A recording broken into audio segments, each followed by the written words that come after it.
and I'm sitting facing the window on a nice snowy day. And they told us it was coming. I have to be honest, if there's any good thing we can get from this month, is that the weather channels, the people, the forecasters are actually getting a lot of this right. There have been so many times they've given a massive claim of a huge storm, and we get a quarter inch of snow. I kind of prefer the quarter inch of snow right now, but we're okay where we are, and it is what it is, and we're going to get through it. And next week's supposed to get into the 40s and 50s, and I can't wait for it. I'll tell you, I hope you're thinking and praying for some of those in Texas. Can you imagine? I mean, we're somewhat used to this, but down there, I'm hearing a water main bursting, and so millions of people without power. And I can't imagine what it must be like to be in that scenario. Hotels are full, shelters are full. There's just so little they can do. So be in prayer for those going through this down there. So as you're jumping on, I want to say thanks for joining us. I got to tell you, there's already been some benefits. Now, maybe the questions come, hey, if he's going to stay home this morning and do devotional at home, why isn't he doing it on the front porch? I do like to do it in the storms. I like to be outside in these times. And frankly, it's just too cold. I'll be honest with you. It's too cold, and it's still snowing. When the snow's done, fine, but it's just still snowing out there, and it's just a lot of work. So I'm looking at my front porch, and my front porch, I can see the snow. And so you get to see portions of my bedroom. I'm hiding in here. I spent the morning working from home. And just in case, some snow shoveling need to be done, I'm actually leaving a little bit to go into the office. I'm going to finalize some sermon preparation, to do some shoveling at the church, at least to get a main layer done, taken care of, and some things of that nature. So I'll be taking off in a couple of minutes. Well, I just said all of that to give you a chance to jump on, since I didn't have my countdown to throw up there this morning. I'm using just my tablet right now to stream. And so I hope the quality's good. Hope you can see us and hear us. And we're just going to take a few minutes and look into the Word of God. We're going to be, and of all the things that I brought up on my other computer, I got my notes, I got all the things up there. I don't have the Bible up. Hold on for a second. I guess it would have been a great thing to have the Bible up if we're going to do a Bible devotional. Maybe that would have been a good idea. So we're in Genesis chapter 42 as we jump into the next section. Genesis 42, and I'm going to take a couple of minutes. And for some of what you're going to hear today is some stuff. I have several different podcasts that I listen to. Some are just Bible podcasts. This one specifically is a leadership podcast. And so I was listening yesterday just to a section of it. It's about an hour long. And there was a section of it where, frankly, what they were doing was they were teaching what I was going to look at today anyway. So really some neat thoughts that implemented and taught me some things on how to grow through the battles, how to go through the struggles. How is it that in the will of God, we know there's going to be battles? What can we learn from that? Why does God allow them to come into our lives? Can they really be of any good for us? It's Genesis chapter 42. Let's go to verse number 1. It says, "Now when Jacob saw that there was corn in Egypt, Jacob said unto his sons, Why do you look one upon another?" I got to be honest with you, when I glance at that, just from my stupid sense of humor, I kind of chuckle at that. So Jacob, the father, is looking at his sons. Obviously, the famine is horrendous, and so there's nothing they can do to solve this issue. And so Jacob says, why do you just keep looking at each other? Like, all these brothers were like, what are we going to do? And they're staring at each other, hoping one of them will have an answer. And Jacob says, listen, I hear there's corn in Egypt. Just stop staring at each other. Wait for someone else to get an answer. Let's get this taken care of. Verse 2. And he said, behold, I have heard that there's corn in Egypt. Get you down thither and buy for us from thence, that we may live and not die. Verse 3, and Joseph's 10 brethren went down to buy corn in Egypt. And but Benjamin, Joseph's brother, Jacob sent not with his brethren, for he said, lest peradventure mischief befall him. Remember in verse 4, remember Benjamin is not just Joseph's brother. It's from the same mother. There are more than one mothers. And so this is his pure brother, same father, same mother, all of these different things. And so you look at this, and there was something special. Remember, this is the one wife that Jacob fought for. He worked for 14 years for. He was given her sister first, and then he worked another 7 years for 14 years for this mom. So something very special about these only two boys, really. And so he left him back. As far as Jacob is concerned, Joseph, his favorite, had already died. He would never see him again, and he wasn't about to have another situation like that happen. So Benjamin was asked to stay back. Verse number 5, and the sons of Israel came to buy corn among those that came, for the famine was in the land of Canaan. And Joseph was the governor over the land, and he it was that sold all the people of the land. And Joseph's brethren came and bowed down themselves before him with their faces to the earth. Verse 7, and Joseph saw his brethren, and he knew them, made himself strange to them, and spake roughly unto them. And he said unto them, whence come thou ye? And they said, from the land of Canaan, to buy food. And Joseph knew his brethren, but they knew him not. Verse 9, and Joseph remembered the dreams which he dreamed of them, and said, ye are spies to see the nakedness of the land ye are come. So when I look at this idea, Joseph, this is the beginning of what a lot of people kind of say the best part of the story. Actually, closer to about 24 years earlier. There have been 7 years of grace. Joseph was 30, had been in this process 13 years before the famine kicked in. And so now there's been 7 years of plenty. So at least 24 years since his brothers had sold him into slavery. We're not sure how long into the famine they waited. Could have been a couple years. But so he's standing there. He gets a glimpse. He gets a reminder of the dreams. Now, obviously, he had probably thought, I think he would have thought much on the dreams, much on the vision. He would have thought a lot about what God had told him, because now he's seen it happen. He's understanding all what God was doing. It all made sense now, and he's watching it happen firsthand. And so now, even one step further, now he's seeing his brothers bow down to him, literally an absolute fulfillment. And the second dream of his father will come soon, but his brothers are kneeling down before him. And you got to think, we know that as you read further, we'll get into more detail. At one point, there's a lot of back and forth with his brothers, and a lot of things he puts his brothers through. At one point, Joseph, before he tells them who he is, he just breaks down and cries. One of the phrases that's used, I'm going to mention now, we'll obviously deal with later, is a phrase that often when you talk about the story of Joseph is probably the one phrase you run to the most. And it's the phrase where Joseph tells his brothers, you meant this for evil, but God meant it for good. And the maturity and the spiritual insight to see that it's easier at the end now that he is in great power. But you look at all of that and you see how that's all worked. And you see that it's easy to, when you get to the end of it, you see God work. And for some of us, we go from one battle, which God prepares us for the next battle. Sometimes it's how it happens, or whatever you're going through now trains you to deal with what God's setting you next. And I wish I could say that one or two battles eliminated all battles, and then we could go on with the rest of our life. And, hey, if I can get through these one or two battles, the rest of my life will never have issues. I hope we remember we still live in a sinful world. And sinful world brings sinful struggles. And it brings battles and grief, and we can see that all across our country, all across the world, to be honest.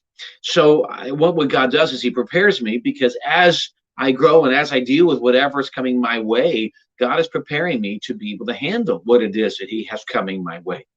And so what can we learn from these things? What can we learn that from struggles? Let me ask you this first question before I get into some things I wrote down. Can we learn from struggles? Really? Does God have a plan behind it? Some of the things that will come into your lives are not necessarily God's doing. God did not bring it all. Sometimes it's just life. Okay, life comes. We live in a sinful world. We live in a world of humans. We live in our own world. Our own bad decisions bring in our own consequences. And so a lot of times life just happens. God allows it, and God, he's with us, and he allows it. And we learn from the story of Job that God, what comes into our life, God allows. And then when he allows it, he gives us the grace to be able to handle what's come our way. Can we learn from these things? Absolutely. Absolutely. Remember that God is divine. He knows what's going on, and therefore he's got a plan. And he's doing something on purpose for us. And we just need to be able to try and focus our attention and learn, what can I learn from this? So what are some thoughts? There's a lot we could dig into And you can look it up and read things probably on the internet, just dig it up and find a bunch of ideas. But here's a couple thoughts that I was encouraged with recently in some my own personal study and listening to some things. And first one is this: remember, it's not always God's plan, but it will always be used for God's glory and my good. When we start looking at that way, we've talked more than once about Romans 8:28 for all, and we know that all things work together for good to them that love God, to them who are the called according to his purpose. What's happening is not always God's plan, but all things will work together for his good. If I allow him to take even the bad and use it, it can be used for his glory and my good. He knows it's coming. He knows how he can. My wife and I were talking about this last night. We live in a world where we think, hey, if it was just me, God's perfect will focusing perfectly just in me and my own selfishness and my own ignorance. But not only that, I'm surrounded by a lot of people like me. I'm surrounded by humans. And each and every one of us, think about it. You put 100 people in a room and we're all going to make some good decisions and some bad decisions. And then decisions we make influence those around us. Think about how God can work all of these, that large amount of things taking place for his glory. He knows it's happening, and fortunately he knows ahead of time what's happening, so he's already got it planned out. So don't be blown away by what's going on. Yes, we can learn from the battles that come our way. Another thing to remember is he uses these things to prepare me for his will, what he has planned, for what's coming, for what it is he has for me, how I can invest in the lives of other people. This is more than just church, by the way. This is everyday life. He uses this to prepare me. Here's three things that I read. Yeah, I'm not giving an exact phrase. I don't actually remember in detail, but three things that hit me yesterday. Man, these were good. I hope they help you. Why does God allow things into my life like this? Number one, he uses it to rewrite my script. He uses it to rewrite my script. One of the greatest battles we have in life is what we call unrealistic expectations. You get them in marriage, you get them at work, you get them in your home, where you somehow have written your own script of how life should work. If God's blessing me, this is how it should have ended up. Can you imagine when Joseph received the dreams and the visions, which is God's promises, how maybe in his mind he wrote a script and how this should have ended up? When you got married, you might have done that, right? Okay, this is what marriage is going to look like. I'm going to get married and my wife's going to be this and that, or my husband's going to be this and that. And then it doesn't take long before you realize, yes, you married a beautiful wife, an amazing husband maybe, but you married a sinner. And all of a sudden, man, it doesn't take long before you realize, yes, they are sinners. And what did I get into? Expectations can be dangerous. The same thing can be in my life, because what happens is when I get in my expectation and God doesn't fulfill them, then I can get frustrated. God, what are you doing? And it can be a problem. And we have to remember that God uses these things to rewrite my script. It gets me off of my script and onto his. By the way, he's divine, he's powerful, he's all-knowing. Don't you want him to write the script of what's coming next? See, a lot of times, the problem with writing your own script, and here's where I've caught myself, and I know it maybe for you as well. When we write our own script and then it doesn't work out, first of all, when we write our own script, we have certain expectations. So we have a script, and our expectation is based upon God doing what we want and others doing what we expect, what we want. And when that doesn't work, we get disappointed and sometimes even consider ourselves a failure. What are we doing? What's the point? Because we've written our script, it didn't work the way we want, and then we can get mad at God or mad at other people. And yet, if we stop and let him write the script, and then just watch what he's doing and be faithful where he's at, then we can see what he wants to do, not necessarily just what I want to do. So he rewrites my script. Number two, he reestablishes my focus. When he has changed my script away from what I want, now he reestablishes my focus. What I had planned, what I thought was happening, just can't. So I can do one of two things. I can get angry and say, God, it's not fair. How dare you? Or I can say, Lord, I don't get it. What are you doing? I know in my life, there have been so many times, I'll be honest with you, the last year, I've asked this question more than once, and I hope you understand the heart behind the question. The question was, Lord, what are you doing? A lot of times I just never understood, Lord, what are you doing? What are you doing in my life? What are you doing in my church? What are you doing in the lives of the people? What are you doing? And now, if you have the right heart and you're just, sometimes you just need to call out to God. Sometimes you need to just cry. You need to pray, Lord, I don't get it. That's okay. Because you can vent, get that, you can deal with that, and God can use that to help encourage you. But it helps me to reestablish that focus and to find out, what is God doing? Not what I hope he's doing. What is he doing? So He rewrites my script, he reestablishes my focus, and then he strengthens my sincerity. You know, when you get off your own script, your own expectations, your own plan, and you are established in his focus, you have his script, and now your focus is back on him, not on what you think needs to be done, but on him. It strengthened your sincerity because it's no you deal daily, you trust daily on what he's doing. That lamp living, where my word, that word is a lamp unto my feet, a light unto my path. I get just a couple feet, just a day or so of information. I may know what's going on today or tomorrow or this week, but it may completely change. We have family members who in the church this week, one event changed everything for them. They didn't see it coming. We don't see it coming. Oh, may we trust in God and in sincerity. It just changes my view of God when I'm on his script and I'm focused on him. And sincerely, I need to be with him daily for strength, for guidance, for help, for direction. So another reason why these things come, because it's needed. These battles come because it's needed. Why? A humble heart is required to enjoy God's blessing. You see, God is good, God is gracious, and he understands that if there's pride in my life, any blessing that comes my way, well, somehow I will find a way to point it back to me as how good I am or how I've been a great Christian. I even use some spiritual verses to say how great I am and all these different things. And yet God demands, he will not bless an arrogant heart. So he wants humility. And when we get humble and we're willing, because by the way, it requires humility to be in his script and be focused on him and to be truly sincere. You can't do those things filled with pride. Pride is kind of the bedrock of all sin and all battles. It's the bedrock of all conflict we have. And so if we can allow him to use that to keep us and develop humility, then we're usable by God. Oh, I'm not saying it's easy, but boy, they're great things. We have limited knowledge of all that went through Joseph's mind in all these years. And we have a little more, as we study for the next few episodes, a little more understanding of what went through his mind at this time. But may we be reminded that the battles that we go through, Joseph was able to see the other end.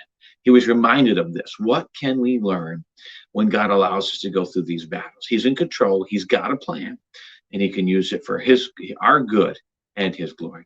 Thank you so much for joining us on this day. Hope you keep it safe. Hope you're not getting hurt, shoveling the snow. And hope you have a great afternoon. And if you can, keep off the roads. Enjoy it. Hope you got heat and electricity. And I hope you enjoy the rest of your day. And we look forward to seeing you Sunday. As far as we know, we're planning to have services as normal. By that point, if Pennsylvania is normally southeastern Pennsylvania, so we'll all be pretty much gone by Saturday. But we look forward to seeing you Sunday in person or online. Thanks again for taking this Thursday to join us. And we look forward to seeing you next time. God bless.